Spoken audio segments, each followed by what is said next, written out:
Welcome back, all you Fabricans and Fleshbags, to the super, not funny show reviews.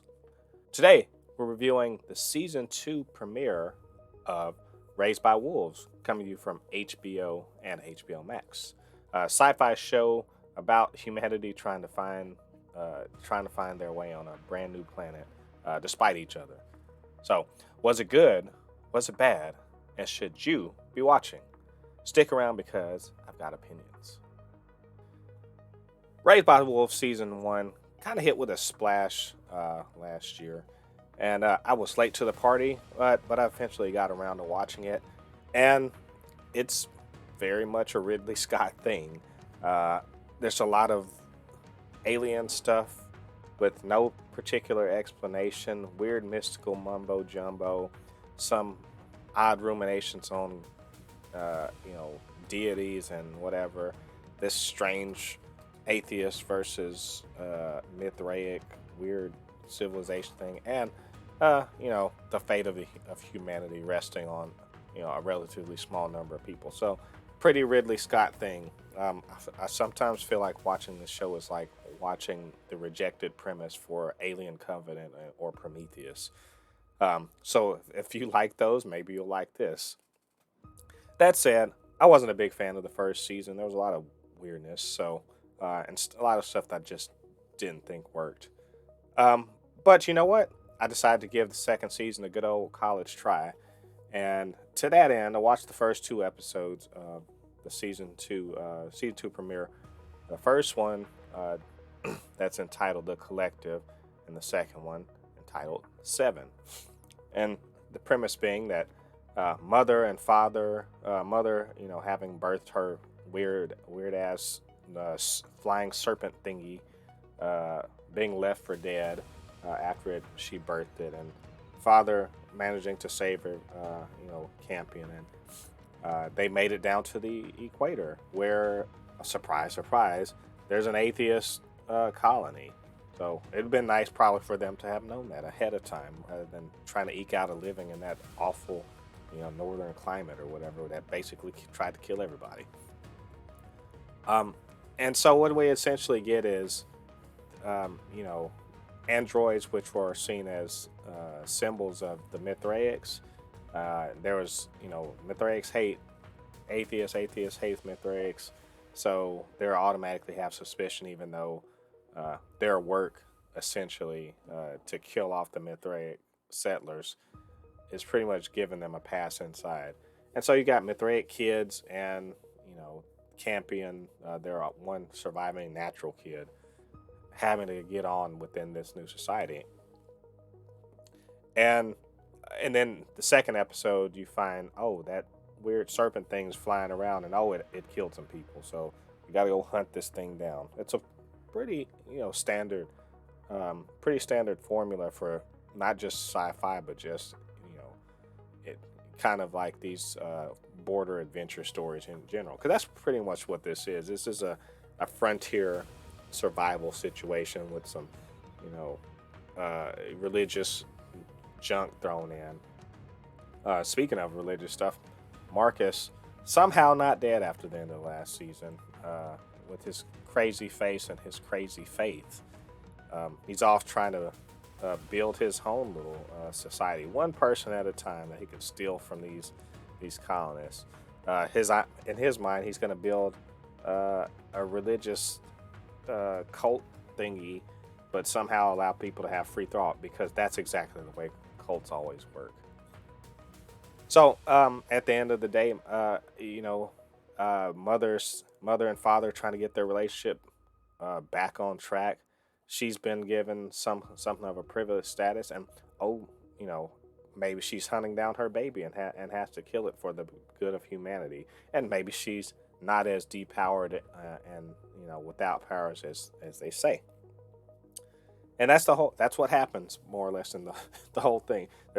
You get the conventional, the kids are being dumb little kids, and Campion is, somehow they want him to be a leader, but he's just kind of whatever, doing stupid shit.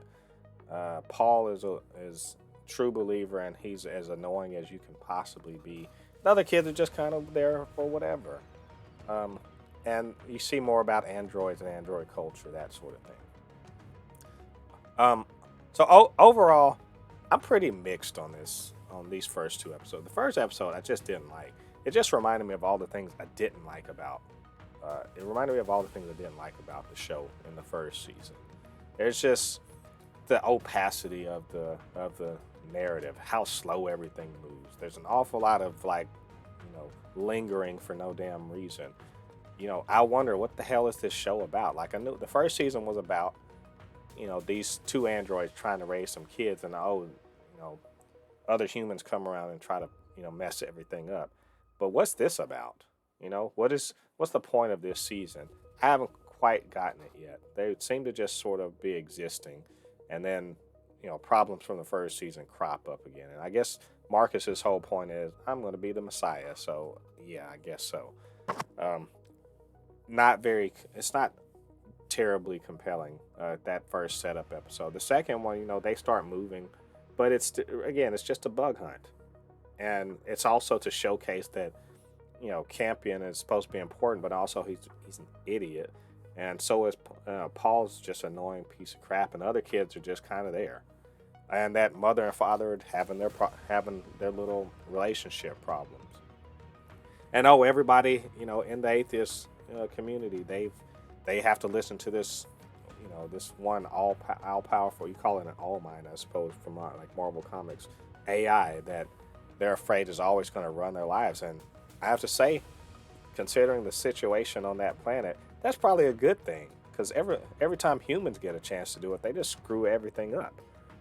As seen in the first season, this paradise, this atheist paradise that mother and father thought they were going to, is not really that at all. It's an authoritarian collective. Oh no, just like the authoritarian collective that the Mithraics had. It's it's just let's just call it what it is. Pretty damn boring. So there's not.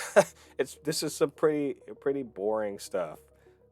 It's a show that meanders and lingers on things. It's not a lot of dynamic action. The characters aren't terribly likable. I think maybe the only characters I really care about is Sue, and she's barely in it because she's estranged from the group. And I only like Marcus just because I know he's going to be stirring shit up. But everyone is generally speaking annoying or just damn unlikable. And I have problems with the show technically. The CG is awful. The CG is just not good. I don't understand how they had so much time to do the CG, and it's just so bad. It looks like I'm watching a video game from 15 years ago. There's no good reason for that. They did finally have the flying snake monster thing in it, and it's like seeing a dragon that just decides it just wants to go the other direction. That's so annoying. But there are a few things that are kind of cool. Like there's, Ridley Scott seems to love this whole ancient aliens shit. So there's some of that seeded in there about, an android that father is putting together that's apparently 1,000,000 years old. I kind of like the fact that Kepler 22b, the planet, is just a murder planet, and it's so shitty that the seas are basically all acid, so everyone's just like, oh, let's be on the ocean edge because reasons, but just overall, I guess, like I said, I'm pretty mixed on this. I guess if you like the first season, you'll be into this too. If you didn't like the first season, like myself, there's not going to be a lot here to entice you. The only thing is just that there's just enough of a mystery box aspect to this show that you sort of want to stick around. I want that question to be answered, whether or not Saul, that the god, is real, or if it's an alien, or and if that whatever that is, that's pretending to be Saul or is Saul, versus the trust, the god machine. How's that going to work out? That's pretty much all I got going for it. I'm definitely not coming back for the characters and all the dumb decisions that they make. So that's my conclusion overall. It's okay. It's mixed. I tend toward don't like. So, but I'm gonna come back. I'm gonna stick with it. I want to see where this is going. So anyway, that's my thoughts on Raised by Wolves episodes 1 and 2 of the season, the second season. What do you guys think of these episodes, and what do you think about my comments? Why don't you get down to the comment section, let me know what you're thinking. Of course, you can always hit me up, supernotfunnyshow@gmail.com or at supernotfunnys1 on Twitter. Would love to hear from you. Maybe you can argue me into liking this. Probably not, though. So while you're down there, why don't you hit that subscribe button, join the Super Not Funny Show family, and hit that notification bell to let you know when we drop new content. All right, all you Fabricants and Fleshbags, I have been Mo De Boupe, your resident fabricant and commenter extraordinaire on all things pop culture. And join me next week for the next review of Raised by Wolves. Until then, I'll see you guys on the other side of the thread. Peace.